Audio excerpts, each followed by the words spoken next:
Hello नमस्कार। Krishna classes में आपका बहुत बहुत स्वागत है।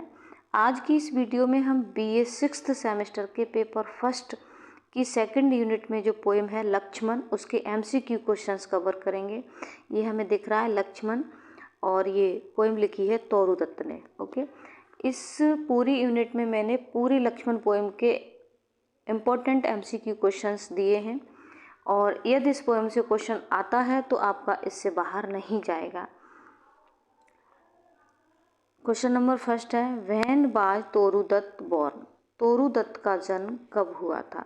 तो तोरू दत्त का जन्म हुआ था 4 मार्च 1856 में, 1856 में। सेकंड क्वेश्चन है, in which of the following locations? निम्नलिखित लोकेशंस में से किस लोकेशन में बाज दत्त ने एक्सपोज किया यूरोपियन लैंग्वेज एंड कल्चर को? यूरोपियन लैंग्वेज और कल्चर को एक्सपोज किया।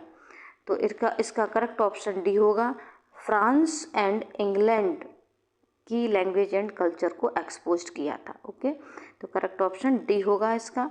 नेक्स्ट क्वेश्चन है question number 3, which landscapes did Toru Dutt experience?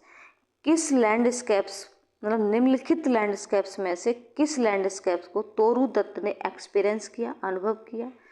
Extensively का मतलब बहुत अधिक, एंड इंटीमेटली बहुत बारीकी से, शेपिंग आकृति दी इसको, हर फैसिनेशन मतलब शेपिंग हर फैसिनेशन, और अपनी जो फैसिनेशन था उनका आकर्षण था विद नेचर, नेचर के साथ इनका जो आकर्षण था, सम्मोहन था, उसको इन्होंने शेपिंग दी, आकृति दी।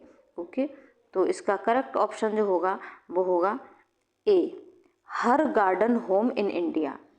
इंडिया में उनका garden home, and pastoral landscapes of England, और इंग्लैंड की पेस्टोरल लैंडस्केप्स का, पेस्टोरल मतलब ग्रामीण भूदृश्य ऑफ इंग्लैंड, इंग्लैंड के ग्रामीण भूदृश्य, और इंडिया में गार्डन, हर गार्डन होम, इसका इन्होंने क्या किया,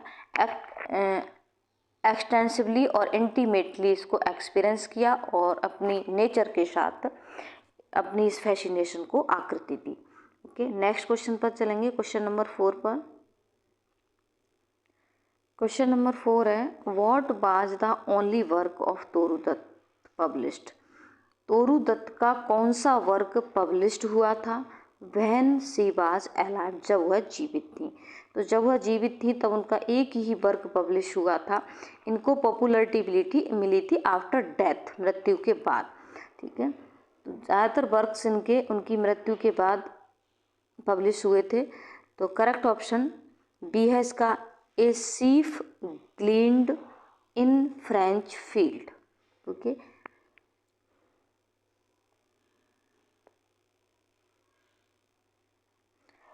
नेक्स्ट क्वेश्चन है question number 5, which poem of Dutt's inspired her biographer to investigate her life?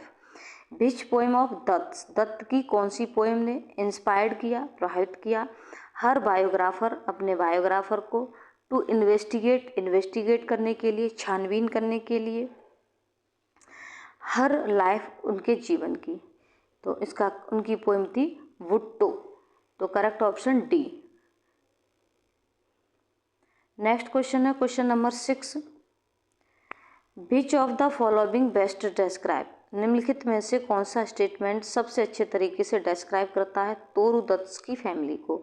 Toru Dutt की फैमिली को, उनकी जो फैमिली थी वो वेल रिगार्डेड फैमिली थी, ब्यूरोक्राफ्ट और राइटर्स की। ठीक है, तो करेक्ट ऑप्शन इसका डी होगा, a well regarded family of bureaucrats and writers. Well regarded, जानी मानी फैमिली थी ऑफ ब्यूरोक्राफ्ट्स। ब्यूरोक्राफ्ट होता है एक तरह से नौकरशाह या सरकारी अफसर, और राइटर्स की फैमिली। ठीक है, तो करेक्ट ऑप्शन डी हो जाएगा। नेक्स्ट क्वेश्चन है question number 7, who were Toru Dutt favourite authors? Toru Dutt के फेवरेट ऑथर्स कौन थे? ठीक है, तो करेक्ट ऑप्शन इसका होगा B, Victor Hugo and Pierre Jean de Beranger. ठीक है, करेक्ट ऑप्शन बी होगा। नेक्स्ट क्वेश्चन है question number 8, which English critic gave favourable review. कौन से इंग्लिश क्रिटिक ने, कौन से अंग्रेजी आलोचक ने gave favourable review, gave means दिया, फेवरेबल रिव्यू अपना अनुकूल समीक्षा ऑफ दत्त वर्क, दत्त के वर्क को, एंड मेड इट पॉपुलर और इसको पॉपुलर किया, वो एडमंड गॉस थे। ओके, तो करेक्ट ऑप्शन सी होगा। नेक्स्ट क्वेश्चन है question number 9, who is responsible for compelling Dutt autobiography life and letters of Toru Dutt. Who is responsible, कौन रेस्पॉन्सिबल है, कौन जिम्मेदार है, फॉर कंपेलिंग, कंपेल करने के लिए, मतलब कंपेलिंग का मतलब प्रबल प्रेरक भी कह सकते हैं या बाध्य करने के लिए, दत्त की ऑटोबायोग्राफी, दत्त की आत्मकथा को, लाइफ को, and letters of Toru Dutt. ठीक है, तोरू दत्त के लेटर्स और लाइफ और ऑटोबायोग्राफी को कंपेल करने के लिए कौन रेस्पॉन्सिबल था, तो कौन रेस्पॉन्सिबल है, इज लगा है। ठीक है, तो करेक्ट ऑप्शन ए होगा हरिहर दास, हरिहर दास थे। नेक्स्ट क्वेश्चन है question number 10, which of the following poetic construction, निम्नलिखित पोएटिक कंस्ट्रक्शंस में से कौन सा was not commonly deployed by Toru Dutt. Deployed का मतलब होता है एक तरह से प्रभावी ढंग से इस्तेमाल करना। ठीक है, निम्नलिखित पोएटिक कंस्ट्रक्शंस में से कौन सा कंस्ट्रक्शन है जो तोरू दत्त के द्वारा कॉमनली यूज नहीं किया गया था। देखिए, उन्होंने सोनेट भी यूज किया था, बैलेड भी, ब्लैंक वर्स भी, सेस्टना यूज नहीं किया था उन्होंने। तो इसका करेक्ट ऑप्शन क्या होगा, ए होगा सेस्टना। सेस्टना क्या होता है, सेस्टना होती है 6 लाइन के 6 स्टेंजा की पोएम को सेस्टना कहते हैं, मतलब 6 स्टेंजा की पोएम होती है और प्रत्येक स्टेंजा 6 लाइन का होता है, उसे सेस्टना कहते हैं। ओके, तो ये इन्होंने कॉमनली डेप्लॉयड नहीं किया था। नेक्स्ट क्वेश्चन है क्वेश्चन नंबर 11,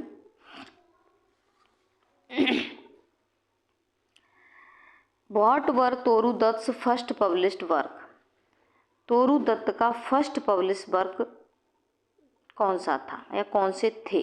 ठीक है, what were Toru Dutt first published works, first publish work कौन से थे।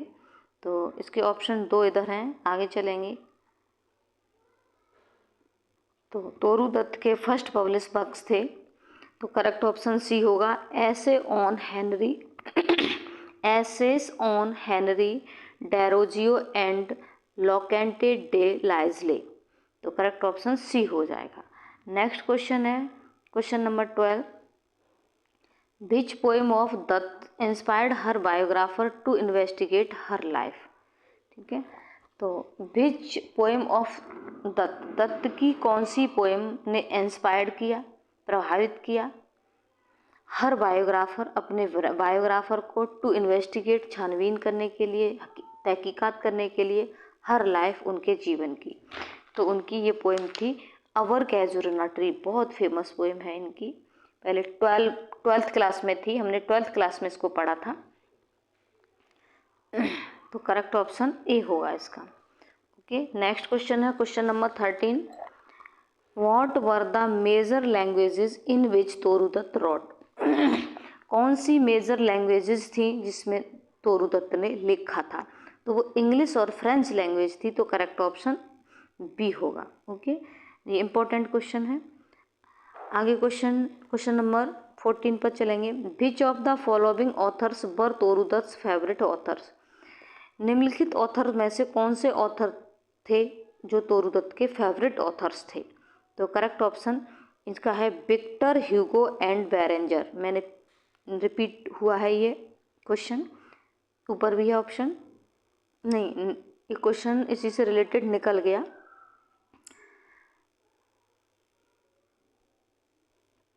Who is responsible for compelling Dutt autobiography life and letters of Toru Dutt.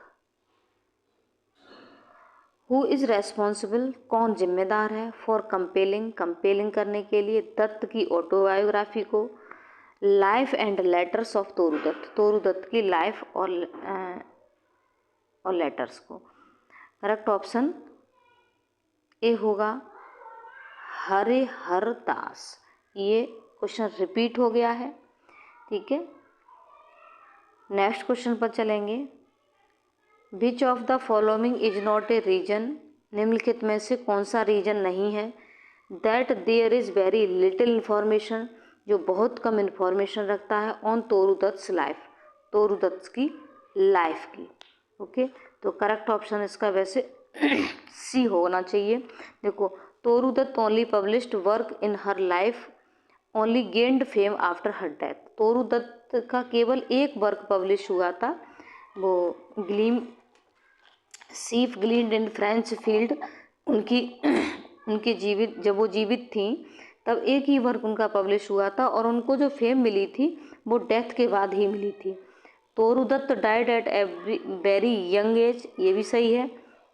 Many of records about Dutt were destroy in fire, ये गलत है। उनकी लाइफ के रिकॉर्ड्स जो थे वो फायर में डेस्ट्रॉय हो गए, गलत है। Until the turn of the 20th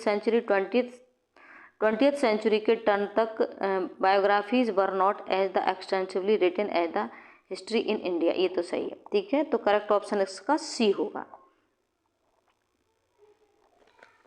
next question है question number 17। Which of the following is not a poem, निम्नलिखित पोएम में से कौन सी पोएम नहीं है।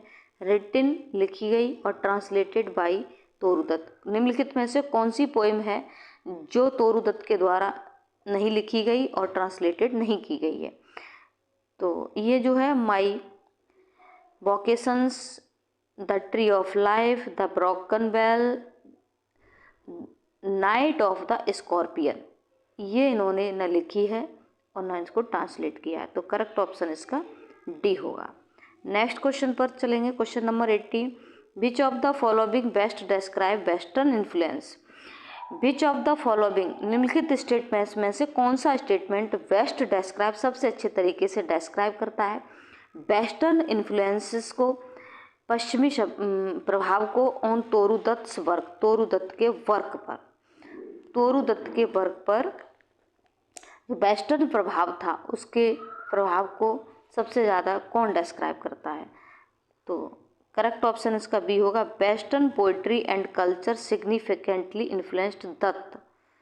वेस्टर्न पोइट्री ने और कल्चर ने, पश्चिमी पोइट्री और कल्चर ने सिग्निफिकेंटली इन्फ्लुएंस, बहुत अधिक प्रभावित किया दत्त को। बट लेकिन हर, ये थोड़ा डी रिकॉर्डर में दबा हुआ है, but her work still maintain, लेकिन उनका वर्क अभी भी मेंटेन करता है N essential and local Indian quality, आवश्यक और स्थानीय इंडियन क्वालिटी को मेंटेन करता है। ओके, बेशक उनको वेस्टर्न पोइट्री और कल्चर ने सिग्निफिकेंटली इन्फ्लुएंस्ड किया, लेकिन उनका वर्क अभी भी क्या करता है, मेंटेन रखता है असेंशियल और लोकल इंडियन क्वालिटीज़ को। ओके, तो करेक्ट ऑप्शन बी होगा। नेक्स्ट क्वेश्चन पर चलेंगे। नेक्स्ट क्वेश्चन है question number 19। Which of the following best describes Dutt legacy. निम्नलिखित में से सबसे अच्छे तरीके से कौन डिस्क्राइब करता है दत्त की लेगेसी को। लेगेसी का मतलब होता है वसीयत या संपदा, या जो उन्होंने लिखा था, ठीक है। तो करेक्ट ऑप्शन इसका ए होगा। Dutt is considered a forerunner of Anglo Indian literature. Dutt को कंसीडर किया जाता है, माना जाता है फॉररनर, फॉररनर का मतलब अग्रणीय, Anglo Indian literature, Anglo Indian साहित्य का। एंग्लो इंडियन वो इंडियन होते हैं जो कहीं किसी व्यवसाय के लिए या किसी नौकरी के लिए जो इंडिया में आकर बस जाते हैं, वो भारतीय जो किसी कारणवश भारत में आकर के बस गए हैं उन्हें एंग्लो इंडियन कहते हैं, ठीक है। As well as a forerunner of Indian women writing, और इंडियन वुमेन राइटिंग की भी वो फॉररनर रही, मतलब अग्रणी रही, ठीक है। नेक्स्ट क्वेश्चन है question number 20 when did Toru Dutt died, Toru Dutt कब मरी? तोरू दत्त की डेथ हुई थी 30 अगस्त 1877, 1877 में। नेक्स्ट क्वेश्चन है which Indian sources does Dutt reference, which Indian sources कौन से भारतीय स्रोत दत्त को रेफरेंस करते हैं, दत्त रेफरेंस करते हैं, दत्त संदर्भित करते हैं प्राइमरीली प्राथमिक रूप से इन एंशियंट बैलेट्स, भारतीय बैलेट्स में, माने प्राचीन बैलेट्स में, प्राचीन जो गीत थे उनमें। ठीक है, विच इंडियन सोर्सेस कौन से भारतीय स्रोत दत्त रेफरेंस, दत्त संदर्भित करते हैं प्राथमिक रूप से in ancient ballets, ancient ballets में। ओके, तो वो थे महाभारत, रामायण और ये क्या कहते हैं, महाभारत, रामायण और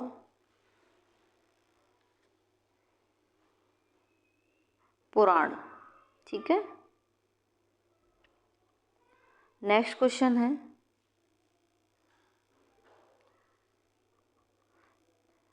what is Dutt's most significant alteration और addition to the scene described in Lakshman. What is Dutt's most significant alteration, Dutt का सबसे सिग्निफिकेंट अल्टरेशन, एल्ट्रेशन होता है आंशिक परिवर्तन, एडिशन योग जोड़, टू द सीन उस सीन को जो डेस्क्राइब किया गया है इन लक्ष्मण, लक्ष्मण पोएम में। तो इसका करेक्ट ऑप्शन होगा ए,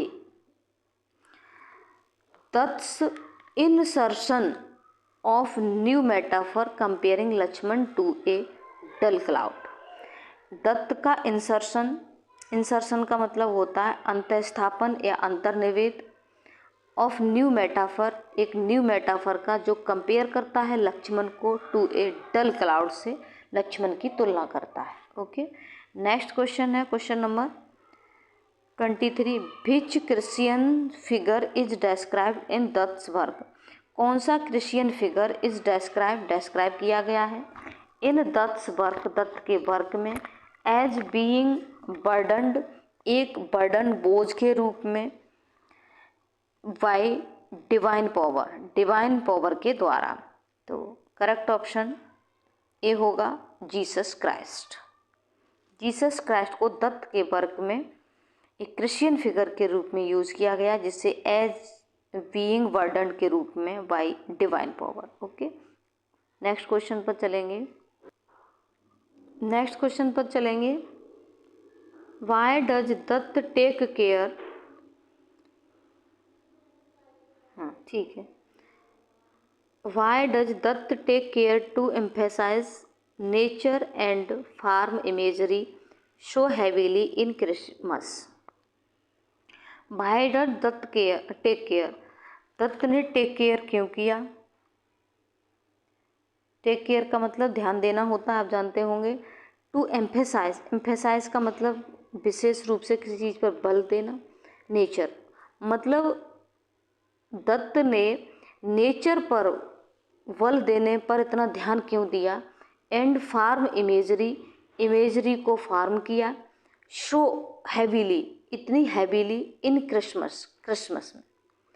तो इसका करेक्ट ऑप्शन होगा to emphasise Jesus humble, emphasise करने के लिए बल देने जीसस के हम्बल पर। जीसस हम्बल मतलब जीसस क्राइस्ट की जो विनम्रता थी उस पर।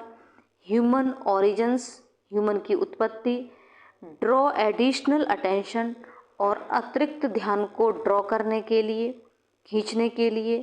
To the miracle of incarnation, जो अवतरण होते हैं, अवतार होते हैं, उनके मिरेकल्स के अतिरिक्त अटेंशन को ड्रॉ करने के लिए।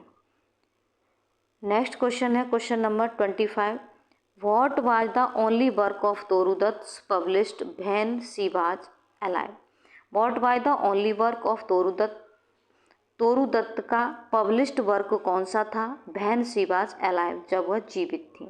तो करेक्ट ऑप्शन इसका ए होगा। ये क्वेश्चन भी रिपीट हो गया है, तो पहले बता चुकी हूँ। A sheaf gleaned in French fields. Next question है question number 26। Which of the following best describe Toru Dutt family. Which of the following, निम्नलिखित में से कौन सा स्टेटमेंट सबसे अच्छे तरीके से बेस्ट डिस्क्राइब करता है, मतलब सबसे अच्छे तरीके से डिस्क्राइब करता है तोरू दत्त की फैमिली को। तो तोरू दत्त की फैमिली जो थी वेल रिगार्डेड फैमिली थी ब्यूरोक्राट्स और राइटर्स की, ठीक है। वेल रिगार्डेड फैमिली, जानी मानी फेमस फैमिली थी ब्यूरोक्राट्स एंड राइटर्स की। नेक्स्ट क्वेश्चन है question number 27। What were the Toru Dutt first published works. Toru Dutt के फर्स्ट पब्लिश्ड वर्क कौन से थे? कई क्वेश्चन रिपीट हो गए हैं बार बार। Essays on Henry Derozio and Leconte de Lisle, ठीक है, Leconte. Essays on Henry Derozio and Leconte de Lisle, correct option A होगा। नेक्स्ट क्वेश्चन है question number 28। What were the major languages. कौन सी मेजर लैंग्वेजेस थी इन विच, जिसमें तोरू दत्त रॉट, जिसमें तोरू दत्त ने लिखा। इंग्लिश और फ्रेंच लैंग्वेज थी जिसमें तोरू दत्त ने लिखा था, तो करेक्ट ऑप्शन बी होगा। नेक्स्ट क्वेश्चन है question number 29। Which of the following best describe Toru Dutt legacy. Toru Dutt की लेजेसी को कौन बेस्ट डिस्क्राइबर करता है? ये वही क्वेश्चन रिपीट हो गए हैं कई क्वेश्चन। तो दत्त को कंसिडर किया गया था फॉररनर और Anglo Indian literature as well as the forerunner of Indian women's writings, correct option D होगा। नेक्स्ट क्वेश्चन पर चलेंगे। नेक्स्ट क्वेश्चन है question number 30। What is Dutt's most significant alteration. What means क्या is the most significant alteration. Dutt का most significant alteration क्या है? Alteration मतलब आंशिक परिवर्तन और एडिशन, योग टू द सीन, उस सीन को डिस्क्राइब किया गया है इन लक्ष्मण पोएम में। तो इसका करेक्ट ऑप्शन ये होगा दत्त, करेक्ट ऑप्शन बी होगा। That's insertion of new metaphor comparing Lakshman to a dull cloud. Dutt का जो इंसर्शन है, अंतः स्थापन है, और जो उनका या कह दीजिए जो अंतर्निवेद है, उन्होंने ऑफ न्यू मेटाफर, एक न्यू मेटाफर का जिसकी उन्होंने तुलना, लक्ष्मण की तुलना एक डल क्लाउड से की है। लक्ष्मण पोएम तो आपने पढ़ी होगी, उसको पढ़ के आप समझ जाएंगे। नेक्स्ट क्वेश्चन है name of the poet who composed the ancient legends and ballads of Hindustan. उस पोएट का नाम बताइए जिस पोएट ने एंशिएंट लीजेंड्स, प्राचीन पौराणिक कथाओं और बैलेड्स का, हिंदुस्तान की बैलेड्स का को कंपोज किया है, ठीक है। हु कंपोज ने कंपोज किया एंशिएंट लीजेंड्स, प्राचीन पौराणिक कथाओं को, प्राचीन जो कथाएं थीं, पौराणिक कथाएं थीं, प्राचीन कथाएं थीं, बैलेड्स थे ऑफ हिंदुस्तान, हिंदुस्तान के, वो तोरू दत्त ही थी, उन्होंने कंपोज किया था, ओके। नेक्स्ट क्वेश्चन है क्वेश्चन नंबर 32। एक क्रिटिक सेड, एक आलोचक ने कहा था दैट कि तोरू दत्त बाज ए क्लासिकल राइटर। तोरू दत्त एक क्लासिकल राइटर थे। हु प्लेस्ड, जिन्होंने रखा, हर कंट्री, अपनी कंट्री को, एंड बाय द फर्स्ट, और प्रथम थी, टू डू शो, ऐसा करने में, ऑन द इंटरनेशनल मैप, अंतर्राष्ट्रीय नक्शे पर, ऑफ लेटर्स, लेटर्स के। हु बाय द क्रिटिक, वह क्रिटिक कौन थे, या हु होगा, ये गलत प्रिंट हो गया। हु बाय द क्रिटिक, वह क्रिटिक कौन थे, ठीक है। तो करेक्ट ऑप्शन ए होगा Padmini Sen Gupta, okay, correct option A. Next question है the poem Lakshman was written by Toru Dutt, correct option D है। नेक्स्ट क्वेश्चन है the Lakshman was first published, Lakshman सबसे पहले कब पब्लिश हुई? 1882 में। Correct option A. Lakshman was a poem of stanzas, Lakshman poem में 22 स्टैंजाज हैं, तो करेक्ट ऑप्शन डी होगा। नेक्स्ट क्वेश्चन है the theme of the Lakshman is, Lakshman poem की थीम क्या है? तो ये लक्ष्मण पोएम की जो थीम है वो फेथ विश्वास, हेल्पलेसनेस असहायता, या कहेंगे वो हेल्पलेस हो जाता है व्यक्ति ऑफ लक्ष्मण, लक्ष्मण की कहेंगे असहायता, मतलब वो अपनी भाभी के सामने हेल्पलेसनेस होते, मतलब कुछ कर नहीं सकते थे, उन्हें समझाने में असमर्थ थे, और फेथ मीन्स विश्वास। ओके, नेक्स्ट क्वेश्चन है, next question, why does Sita ask Lakshman to save Ram, Sita Lakshman से राम को बचाने के लिए क्यों कहती है? तो इसका correct option Ravan wages war against Ram, Ram is attacked by tiger, नहीं, आगे चलेंगे। करेक्ट ऑप्शन सी होगा, सीता हेयर्स राम्स क्राई, सीता राम की चीख को सुनती हैं। जब मामा मारीच हिरन बन के आया तो सीता उस हिरन को पकड़ने के लिए राम से कहती हैं। तो जब राम पीछा करते करते बहुत दूर चले जाते हैं, ये षड्यंत्र था रावण का सीता का हरण करने का, कि मामा मारीच को हिरन बनाया, कस्तूरी मृग बनाया, और उसका पीछा करते करते कहती हैं, राम से कहती हैं, इस मृग को पकड़ो, हम इसको अयोध्या ले जाएंगे। तो करते करते वहाँ जब राम उसको बाण मार देते हैं तो वही मामा मारीच राम की आवाज़ को निकालता है, हूबहू राम की आवाज़ निकालता है और कहता है सीते सीते लक्ष्मण लक्ष्मण। तो सीता को ऐसा लगा था कि ये मेरे प्रभु श्री राम की ही आवाज़ है, और वो अपनी सहायता के लिए सीता और लक्ष्मण कह के पुकार रहे हैं।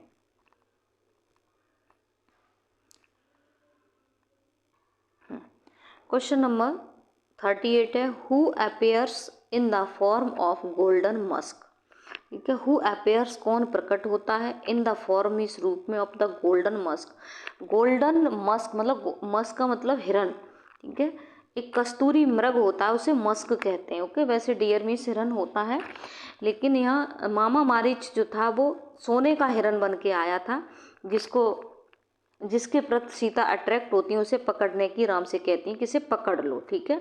तो कौन अपेयर्स होता है, प्रकट होता है, किसके रूप में, गोल्डन मस्क के रूप में, ठीक है, तो Mama Marich, correct option A होगा, मारीच।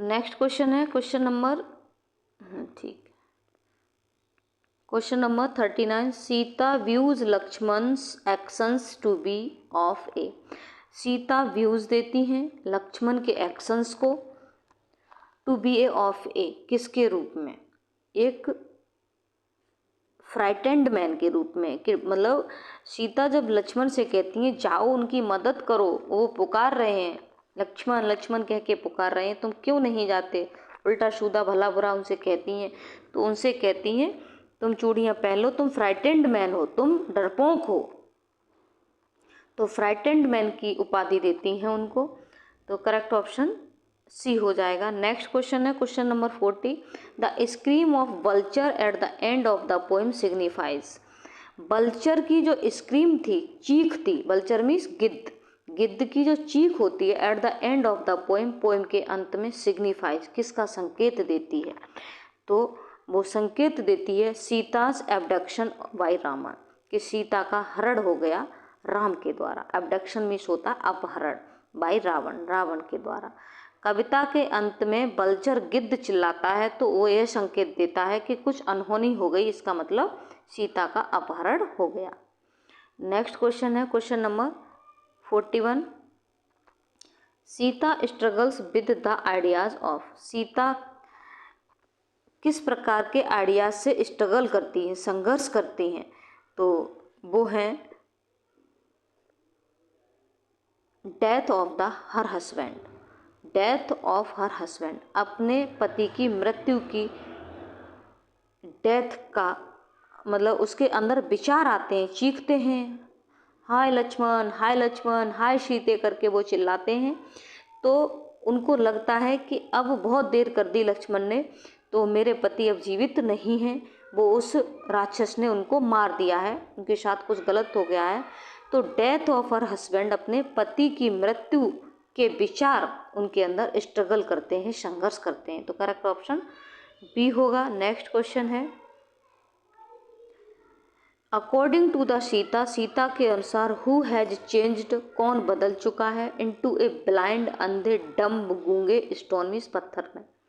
मतलब सीता के अनुसार कौन बदल जाता है ब्लाइंड, डम्ब और स्टोन के रूप में, तो वो लक्ष्मण। जब सीता उन लक्ष्मण से कहती हैं जाओ, तुम जाओ और राम को बचाओ, तो उस समय वो उल्टा सीधा भला बुरा बहुत कुछ कहती हैं, लेकिन लक्ष्मण जो है चुपचाप उनकी हर बात को सुनते हैं। तो उनसे कहती हैं तुम अंधे हो कि गूंगे हो, एक पत्थर बन गए हो। ठीक है, तो करेक्ट ऑप्शन सी होगा। नेक्स्ट क्वेश्चन है question number 43, Toru Dutt is a, Toru Dutt कौन है, एक बंगाली पोइटेस हैं। ठीक है, तो करेक्ट ऑप्शन सी होगा। Who is referred to as the Vaidehan queen, किसको वैदेहन क्वीन के रूप में रेफर्ड किया गया है इस पोएम में। सीता को वैदेही भी कहा जाता था, क्योंकि उनके पिता जो जनक राज थे उनको विदेह राज कहा जाता था, विदेह कहा जाता था, इसलिए उनकी बेटी को सीता को वैदेही भी कहा जाता था। ओके, तो सीता को विदेहन क्वीन भी कहा जाता है। करेक्ट ऑप्शन बी होगा। नेक्स्ट क्वेश्चन है question number 45, Sita's word are compare to, Sita के शब्दों की तुलना किससे की गई है।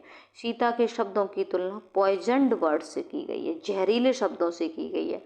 जब सीता लक्ष्मण से कहती हैं जाने के लिए, तो बहुत कट शब्दों का प्रयोग करती हैं लक्ष्मण के लिए, इसलिए उनके शब्दों की तुलना जो की गई है वो पॉइजन्ड वर्ड से की गई है। करेक्ट ऑप्शन बी होगा। नेक्स्ट क्वेश्चन है question number 46, to whom does Lakshman ask to watch over Sita, to whom किस से, डज लक्ष्मण आस्क कहते हैं, लक्ष्मण किस से कहते हैं वॉच ओवर, देखभाल करने के लिए सीता की। जब लक्ष्मण सीता को अकेला छोड़कर, जब सीता बहुत हट करती हैं, तो अब ये नहीं मानेंगी किसी भी कीमत पर, तो वो जाते हैं, तो लक्ष्मण रेखा खींच करके जाते हैं, तो वहाँ के जो वन देवता हैं उनसे कह करके जाते हैं कि आप सीता की रक्षा करना।